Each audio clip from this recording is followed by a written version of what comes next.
Shalom. Welcome to our Friday talk on Patreon. And this week we're going to look at some teachings from the Ben Ish Chai, Rabbi Yosef Chaim of Baghdad, a great tzaddik who passed away about 110 years ago. He was the leader of the Babylonian community, as they used to call it. He came to Eretz Israel. He gave the order to one of his followers to build the Porat Yosef Yeshiva in the old city, which became one of the greatest and longest institutions of Torah in the old city.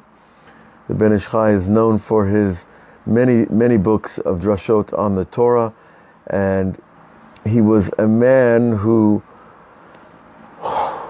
brothers had a successful business in Baghdad, and so he was able to dedicate himself to Torah completely. He gave over a series of lectures on Shabbat, on all areas of the Torah, but he gave them over on Shabbat in the great synagogue of Baghdad, which is still there today. And it is said that 10,000 people could cram into that space. I don't know how. If you look at the pictures, it doesn't look that big. But they say that when the Ben Ish Chai would speak his lectures on Shabbat in the great synagogue in Baghdad, that the person in the farthest row in the back of the synagogue could hear him just like the person in the front of the row. And his son writes that because Shechina medaber b'garono, that the divine presence spoke within his throat, and when that happens, everybody hears equally. So let's talk about what that means. The Shekhinah is that part of all of us. And if a person contacts his aspect of Shekhinah, then it illuminates everybody else's who's nearby. And so everybody hears Rabbi Yosef Chaim when he speaks Torah. And he didn't have to raise his voice like some of us. Everybody heard. So this is where the book, the Ben Ish Chai sefer, comes from, the collection of those lectures that he gave on Shabbat. So we're going to learn a little bit about the speech of Shabbat today, because it's one of the main things that we have to deal with as Jews, is keeping our speech holy on Shabbat, because the rabbis do command us, Al tiyeh devarcha b'Shabbat k'divrei chol, that we shouldn't speak of weekday things on the Shabbat. And the Rav begins on a pasuk, Mimsocha secha b'daver davar. We say this in Kiddush, that we do not speak on Shabbat the things that are our desire, or what we need to do during the week. That Shabbat is set aside for holy speech, which is prayer, which is Divrei Torah. But it's also asking how your friend is doing. When you're showing compassion to a friend who's visiting you on Shabbat, or vice versa, certainly it is considered derech eretz, of a holy nature, to ask your friend how they're doing. Now, it doesn't mean they go into their stock report, or it doesn't mean they go into the latest results from the NBA, or anything else that has to do with the weekday. But the Inyanim of Jews speaking to each other is a very important thing, and the actual contact that we make on Shabbat is very special, because we don't get to do it during the week. Everybody's off running after the holy dime. So when we speak about the things that we can say on Shabbat, we're not talking about human interaction at a level of compassion. We're talking about business. We're talking about mundane things. And the Rav continues to tell us, Shelo yedivorcha shel Shabbat k'divrei chol, as we said, that our speech on Shabbat should not be like the divrei speech of the week. The afalpi shepeshat divreihem ba'ei al Shabbat v'chal mamash rumzu od lifnei darkam musar zeh benoam l'shonam shesovel kama panim. Okay, that the rabbi is telling us that the rabbis, in their beautiful, pleasant language, are telling us that even the things that are permitted on Shabbat to be spoken of, we have to be very careful. For example, if my friend is a sefer and he comes over on Shabbat and I say to him, I'd like you to write me a sefer Torah. Now that's chefsei shamayim. That's called the desire of heaven. That in heaven they want sefer Torahs to be written by holy sofers. Sofrim, as we say. And you could say, well, that's not divrei chol, that's the work of Shabbat. That's the work of spirituality. But really, it's still business. And so the poskim are mechulak on this. Some rabbis say you can speak about making a mezuzah from your friend the sofer, or hiring a rabbi on Shabbat for making you tefillin, for example. And the poskim say no, but the Ben Ish Chai says better to listen to those who are strict, because you know and I know that when we get into business matters, even of a holy nature, the next stage will be business matters of a less holy nature. So that's one thing to look at closely, that sometimes we think on Shabbat that let's talk about the building project at the Beit Knesset. Now that's a holy thing. God wants us to build a Beit Knesset. That's not considered weekday per se, but the building of the Beit Knesset is a weekday thing. Now if you say to your friend, look at that synagogue we're building, isn't it going to be beautiful? That's fine. We're going to have emerald windows. We're going to have gold leaf on the doors. That's fine. But if I say, did you see the way the electrician put in those sockets? That's not fine. You see the difference? Because one is praise of the holiness, and the other is criticism of some guy's job. And that's not of the Shabbat. And so on. I think we can extrapolate in that direction about other areas of holy activity. Now, we do say that we're allowed to make shidduchim on Shabbat. That if your friend comes over and he has a great son and you have a great daughter, and you say, you know what, I think these kids could get along. Which, of course, was the old-fashioned way of doing things. Because in the old-fashioned days, the young men and the young women barely knew each other. I know my oldest daughter had almost no contact with men, except myself, her brothers, her uncle once in a while, maybe a teacher or administrator in her school. And each child is different, and each child is holding at a different place. But we are allowed to make shidduchim on Shabbat. Now why? Is that divrei chol or is that divrei kedusha?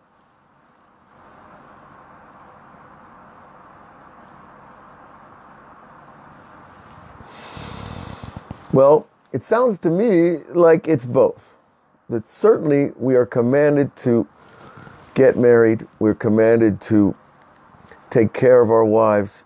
We're commanded to help our children as much as we can to teach them Torah. And in the getter of teaching Torah, of course, helping your child get married to a good person is part of that mitzvah. However, think about it. There's a lot of details connected to making a shidduch. And the details of marrying your son off or your daughter off have a lot to do with the weekday matters. How they're going to support themselves, where they're going to live, what type of education they're going to give the kids, etc., the grandkids.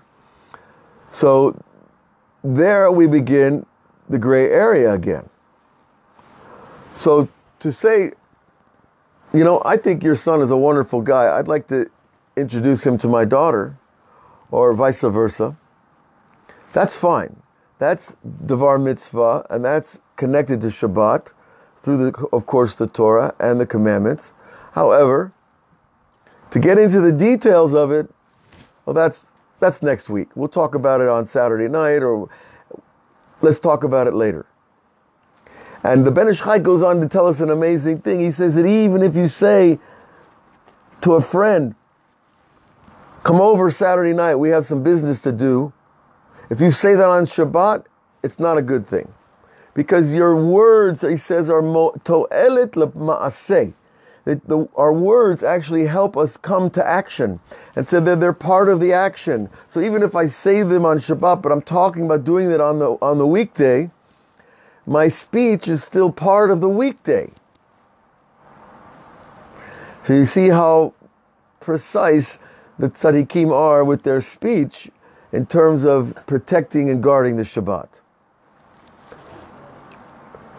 And so, if someone comes over on Shabbat and you want to buy his car or you want to lease his store, how do you handle it? Because you're not going to see him 15 minutes at shul and the kiddush and then it's over.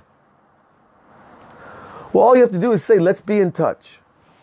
Now, that might be over holy matters and that might not be. It might be over buying a used car. Let's be in touch is a broad, general enough statement that it could include everything, holy as well as the weekday. And you can say it with an emphasis that they know that you're serious.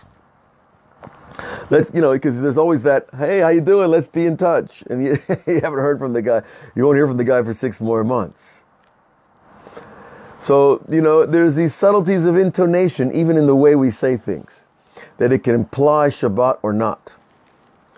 Now, as an example of this halakha, last week, someone was at my Shabbos table, and they asked me about doing therapy.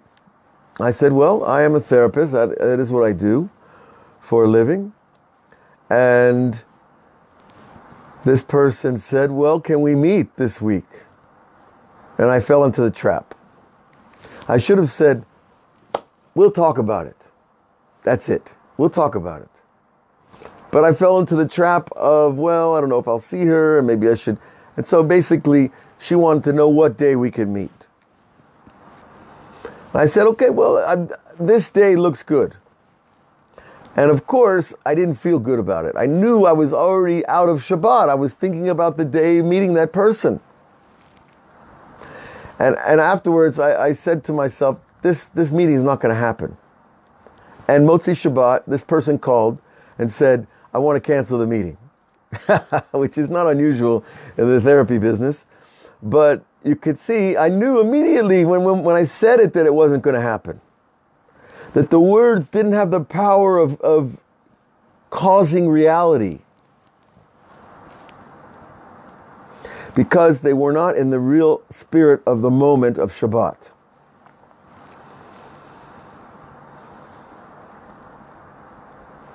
So it was a good lesson, because we do learn halachot and we try to keep them. And then there's a place in our mind where we know the halacha, but there's a place in my heart where I'm leaping forward, leaping into the weekday, leaping into somebody's problems. Of course, I want to help this person. Of course, I can help this person. And that's my job. Wonderful. But your job right now is not that. Your job right now is to celebrate Shabbat. And one of the ways we celebrate Shabbat is saying, I don't want to talk about the Yankees right now. Sorry. I know it hurts. I used to have a friend. He's a religious guy, but he loved the LA Lakers in basketball, and he would keep the TV on in a separate room all day, all Shabbat, 24 hours, just so that he could catch the Lakers game on Saturday afternoon. And I was like, what are you going to do? Go in there on Shabbat, kind of slip into the room, close the door, and sit down in front of the TV, watch the game, and then leave the game when it's over or whenever, and then go back to Shabbat. Do you think you're still in Shabbat when you're watching a basketball game? Well, even if it was two Jewish teams in the JBA,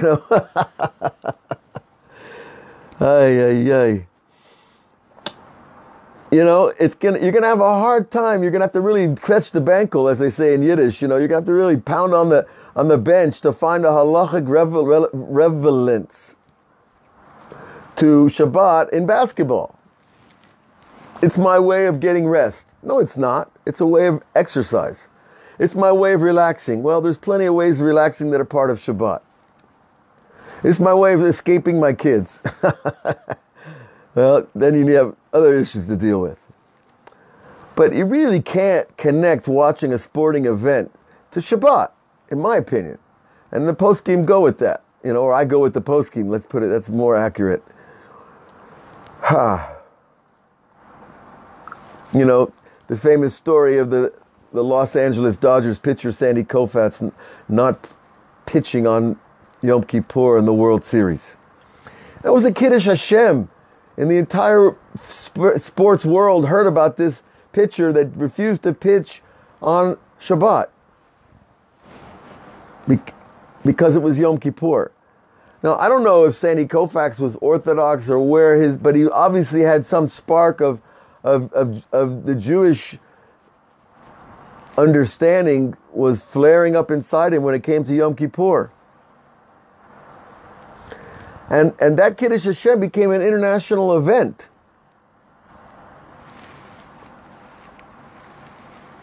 And a few people in their lifetimes get those opportunities. Not many people do. But we don't have to be pitchers for the Dodgers to do God's will. And we can easily see in our own lives by, simply saying to my potential client, we'll talk about it. And then the ball's in her court, and after Shabbat, she can call if she wants or not. Or he can call later. Or see me in yeshiva. Now, that's an interesting question because people do call and come by and say they want to learn Torah.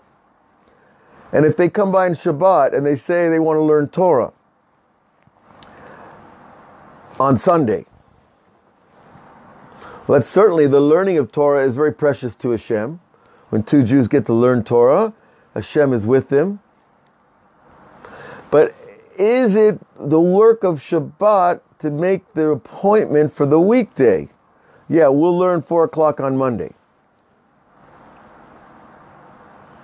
That's where the poskim are split. Some would say it's God's will, and some would say no, it's better not to take the risk. And the Ben Ish Chai is telling us, don't take the risk. Now, of course, the Ben Ish Chai is a Mekubal of the most awesome level. It is said that he had a spark of Yosef HaTzadik in him.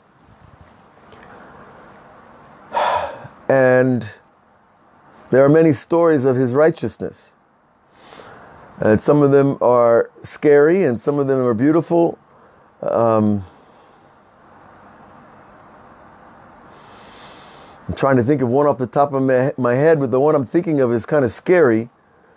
But they say that when he would walk down the streets in Baghdad, the Arab women would run screaming, run away from him screaming because of his holiness.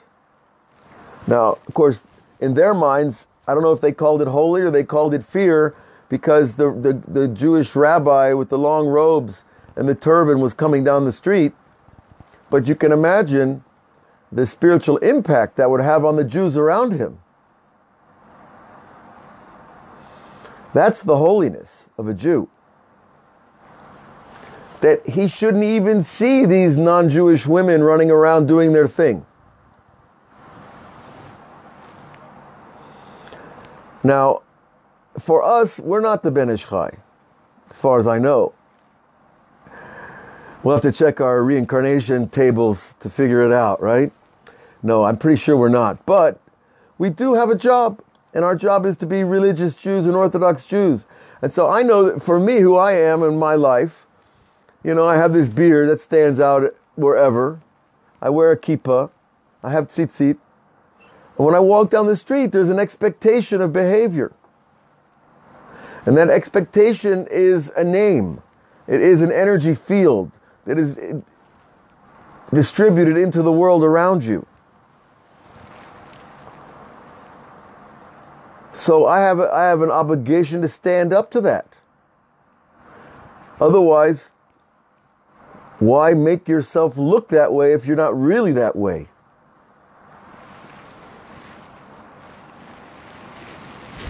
And it's very interesting that in Jerusalem, when you walk down the street, many, many times I've noticed that women who are immodestly dressed will turn away.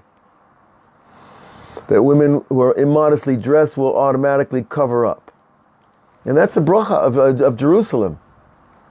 Because if you go to other places, they're not going to do that.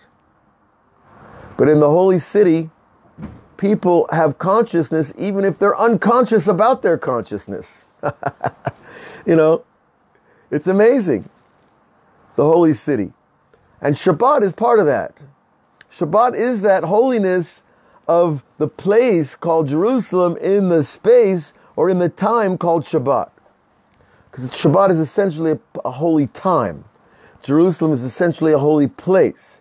And they're unified in, the Rav tells us, in the idea of the tzaddik, the Kohen Gadol, and the Beit HaMikdash on Shabbat. All three of those are the highest levels of time, space, and soul on this planet.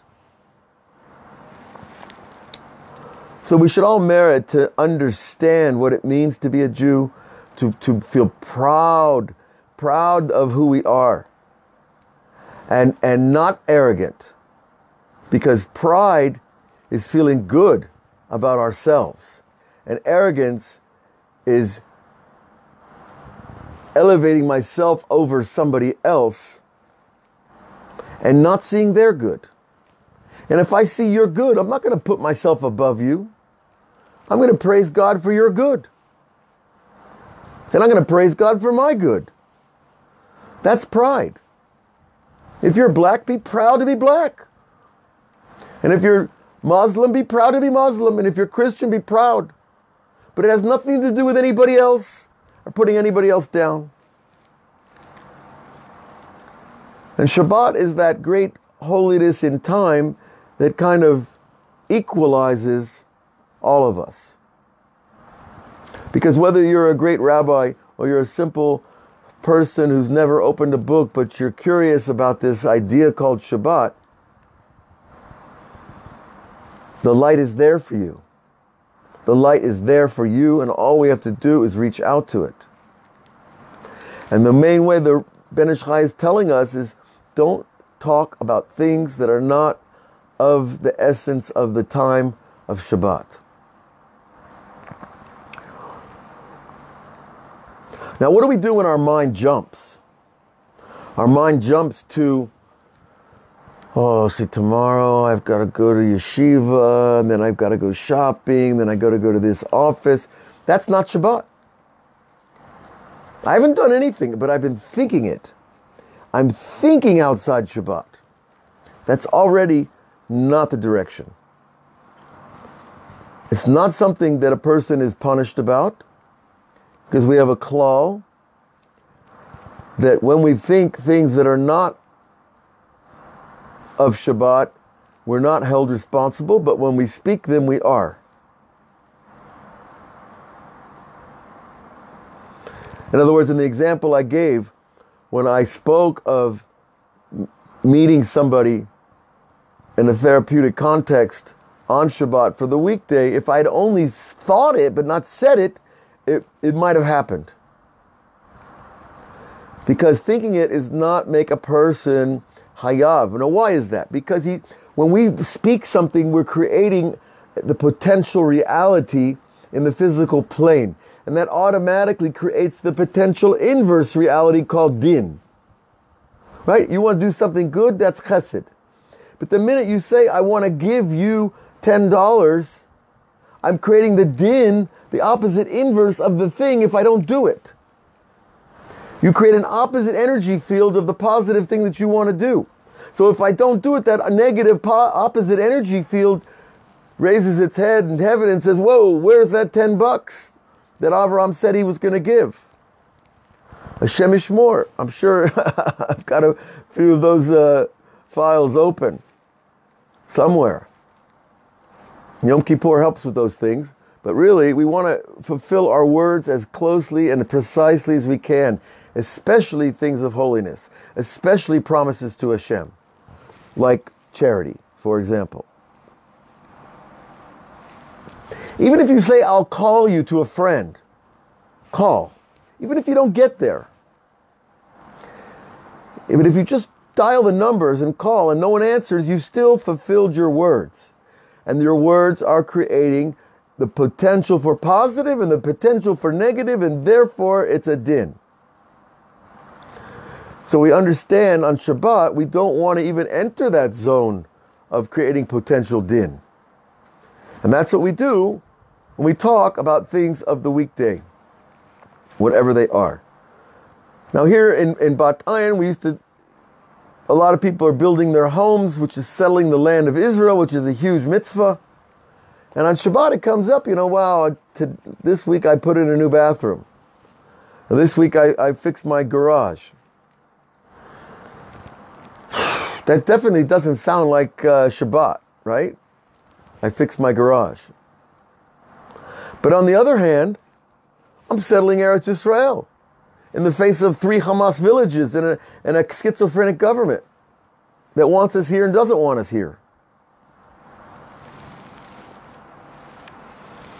So it is a mitzvah to settle Eretz Yisrael. Do I have to talk about it on Shabbat? It's very hard not to when you're out here and you're working hard all week to build something, because your nefesh is still in it. You put down the bucket of cement, your nefesh is still in it. Even after you go to the mikveh.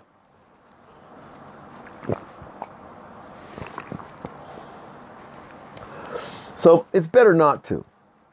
But even if we do, it's still good to say, this is for the mitzvah of Eretz Yisrael. It's for the mitzvah that when you build a house in Eretz Yisrael, my friends, you're building something for generations to come. Hopefully. If you buy an apartment in Pittsburgh, maybe it'll be for generations to come, and maybe it'll be sold in 2 years. I don't know. But Eretz Yisrael is a different place. We're establishing a Jewish presence in the name of holiness here. In the name of God. And God's name is on that act. As in every act that's connected to the Torah. So I want to bless all of us with that gift of sensing the Shabbat before I speak. Sensing the holiness of the moment, the time, the place. And even when those thoughts come into my head about the weekday, what I have to do on Sunday or Saturday night, I just put on the brakes. No, not now. We'll get there. And there's an element of emunah in this, because when you do it, you'll see the blessing on what you do during the week. You'll see the blessing will come out. So this is something that we have to practice, and you get better at it as you go. And if you don't put yourself down too hard, if you fall into it, you just correct yourself. Wait, it's Shabbat. I don't want to talk about the Buffalo Bills. Later, we'll get there. Don't worry, the NFL's not going anywhere. But Shabbat is here for 25 hours of beauty and joy and perfection and relaxation and contemplation and meditation and prayer and Torah and our families and our children and our grandchildren, hopefully, that we should all be blessed with all the good things of this earth, and have a great Shabbat. And we'll look for you next week on Patreon. And I hope all of you have checked out the new things that are happening. We're putting out a new video poem today, a wonderful thing that Ariel Ephraim put up. And we should all merit to bring the Shabbat into the weekday as well. Shabbat Shalom.